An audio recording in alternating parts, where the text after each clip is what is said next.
From Lagos, the nation's commercial capital, this is the news at 10, live from Channels Television. Reported tonight. Hello and welcome. I am Olumide Macaulay. Tonight, Inspector General of Police orders maximum security around boarding schools in Makurdi following Boko Haram threat. The threat of Boko Haram goes beyond Nigeria as African leaders activate new methods of dealing with the insurgency.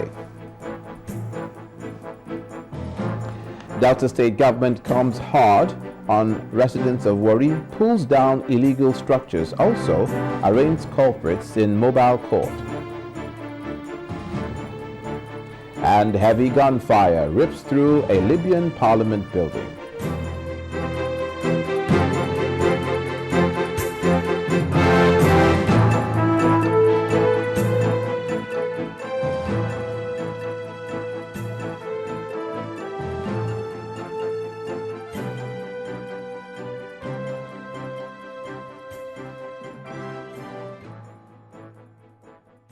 We begin tonight with this developing story from Kano State. There's been an explosion at a beer garden in Sabongari area of Kano State in Nigeria's northwest region. The explosion, we understand, occurred at about 9:30 p.m. today, ripping through the structures of the popular drinking spot. Details on the casualties are yet to be confirmed by relevant emergency agencies or the authorities. We also understand that 10 people have been killed as a result of that explosion in Kano State. No one or group has taken responsibility for the attack, but Boko Haram may be responsible for it. The last major attack on Sabongari area in Kano State was last year in November in Damboa village, where about 20 people were killed during a raid in which about 100 shops and several vehicles were burnt. Again, news just in. An explosion at a beer garden in Kano State. 10 people have been reported killed. We'll bring you details as the story develops.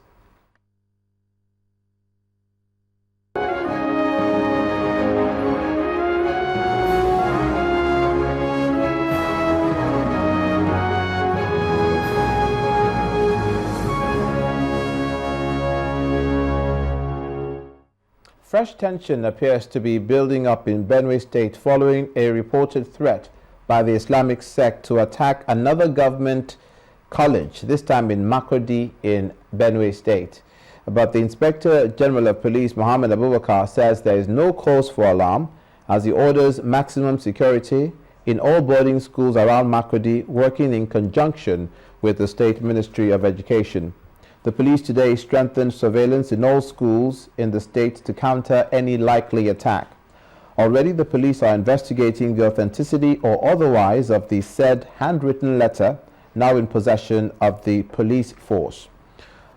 One Saturday, 2 letters informing the principal of Government College, Makurdi, Mr. Godfrey Ogudu, purportedly from the Islamic sect, was sent to the school informing it of the imminent attack. But the police advises residents of all host communities nationwide where boarding schools are located to remain perpetually on the alert and report any suspicious movement to the appropriate authorities. The Security Summit on Nigeria in Paris, France, clearly shows the scope of Boko Haram's threat and that it has widened, corroborating President Jonathan's belief that the group's activities is not just a Nigerian problem. Our Foreign Affairs correspondent, Amarachi Ubani, explains why the Paris summit could be the push African leaders need to face terrorism. Well, after about 3 hours, leaders have finally come out of their meeting here in Paris, probably with the strongest action they have taken on Boko Haram since its activities began in 2009. All of them agree that Boko Haram is a regional problem. not just for Nigeria. I'm looking at some of the recommendations and conclusions of this meeting today. Nigeria and her neighbors have decided that they will build analysis and response capabilities that will contribute to enhancing the security of all populations and the rule of law in the affected areas, affected by Boko Haram's terrorist activities. This is coming months after Nigeria had tried to get its West African neighbors to join in the fight against Boko Haram. French interest in the cooperation is understandable. France has about 4,000 troops in Mali and troops scattered between Niger and the Central African Republic. There had been fears that the insurgency in Nigeria's northeast would cause more problems for her smaller neighbors. It was exceptionally pleasing then to see the Cameroonian President Paul Biya at the weekend summit held in Paris, France. Boko Haram insurgents have been known to flee Nigeria into the country after carrying out their attacks. There were even rumors that the 200 girls kidnapped from Borno State had been smuggled into the country. President Goodluck Jonathan has explained why troops have not moved into Cameroon to investigate. And the Boko Haram have cells, of course, in Cameroon, just like they are in Nigeria. They are in Central African Republic, they are in South Sudan, they are in Niger. So when they cross the border and devastate communities, and of course run back to Cameroon, internationally, Nigerian military cannot move into Cameroon except you take special permission. And of course, during our operation, there's no room for you to take permission to enter. Cameroon is now more concerned about its security, and the murder of a Cameroonian soldier and 10 Chinese nationals kidnapped after a Boko Haram attack north of the country raises fears the country has been infiltrated by the terror group. Niger, on the other hand, has more to worry about. International efforts are ongoing in the north to tackle Islamist groups in the Sahara, following a French-led offensive last year against Al-Qaeda-linked militants who had occupied Mali. In the south, there is the potential spillover from Boko Haram's insurgency. There have been a number of incidents, including foiled kidnapping of officials, the seizure of arms and arrest of militants. The head of the military, General Seni Garba, said several Boko Haram members trained by militants in Mali were arrested last year after returning with weapons and ordered to lie low in the southern town of Madoa. Boko Haram is no longer the local terror group with some religious sentiment that started in Nigeria in 2002 to 2009. In fact, from 2002 to 2004, from 2009 to date, it has changed and is operating clearly as an Al-Qaeda organization, can better be described as Al-Qaeda in West and Central Africa.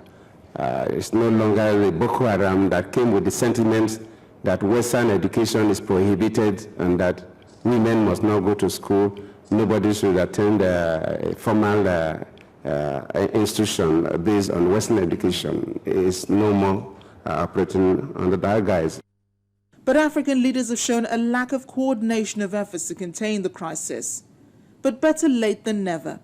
The regional leaders have now agreed to include international help, which will include accelerating the implementation of international sanctions against Boko Haram and Saro and their main leaders within the United Nations framework as a priority. So we are all coordinated, we are all focused. This doesn't stop at borders. Terrorism does not know borders, and so we are going to work in a collective manner to get the job done. We can help with that. That is why we're offering to embed military advisors with the Nigerian headquarters. We work with Nigeria in many other ways on counterterrorism. From the Presidential Palace here at the Champs-Élysées, Paris, I am Amarachi Ubani, reporting for Channels Television News. Meanwhile, several countries have offered to assist Nigeria in the fight against the Boko Haram insurgency, but as Nigerians anticipate the nature of that assistance, the Nigerian military says it has begun exchanging notes and consistent briefings are going on with the forces that have shown interest in the fight. The Director of Defense Information, Major General Chris Olukolade, in an exclusive chat with Channels Television's correspondent Seun Okunbaloye in Maiduguri, says that Nigeria may only be getting advisory and technical assistance from the foreign military. It is more of technical and intelligence support, and that's the basis of all the interaction that is ongoing between the two forces. Well, in the coming days, the foundation is being packaged. There's a lot of briefing, exchange of notes, and interaction ongoing at the moment between the operations arm and the various branches of the armed forces with our allies who have shown interest in participating to assist us in this situation. A lot of notes are being exchanged at the moment, and we'll see the effect in a few days to come. And in South Africa, the ANC Women's League led various South African women groups to campaign for the safe return of the more than 200 Chibok schoolgirls kidnapped by the Boko Haram sect in Borno State, northeast Nigeria.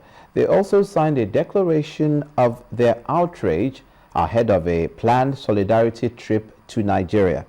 Our correspondent in South Africa reports from the City Hall in Johannesburg, our correspondent Betty Dibia. A heartfelt call in support of worried families in Chibok and indeed the whole of Nigeria. A call echoing millions across the world 1 month later, but no less vehement. We demand the return of these girls safely. We are not asking, we are not appealing, we demand their return. Speaker after speaker representing various groups had the same message. Bring back our girls safely, bring back. Nigeria's ambassador to South Africa expressed the nation's appreciation for the global support in the country's fight against terrorism as well as efforts to free the girls. He also pleaded with the media, traditional and otherwise, to be cautious in the kind of information disseminated given the sensitive nature of the issue. This is a time for sober reflections for us, not only in Nigeria, but also on the continent. It is important that their safety is paramount in anything that we do, whether through negotiation or whether through military action. We equally like to say that for the press also and the media to bear with us and indeed crave your indulgence to ensure that not only do we give out the right information, but also how to help our enemies in terms of the kind of information that is put out to the public. The groups pledged to step up interfaith prayers alongside a trip by an ANC Women's League delegation to Nigeria to show support. Next Tuesday, a candlelight procession will be held in Pretoria at the Nigerian High Commission for the safe return of the girls from Chibok. Betty Dibia, Channels Television News. And now, in continuation of efforts to seek spiritual help for the safe return of the kidnapped girls in Chibok, Borno State, the wife of the Kwara State Governor, Omalewa Ahmed, has organized special prayers involving both Muslim and Christian women. The prayer sessions, which held in Government House in Ilorin, was attended by women from different religious organizations in the state. The woman called on the group to release the innocent schoolgirls without any further delay, insisting that Islam does not preach violence.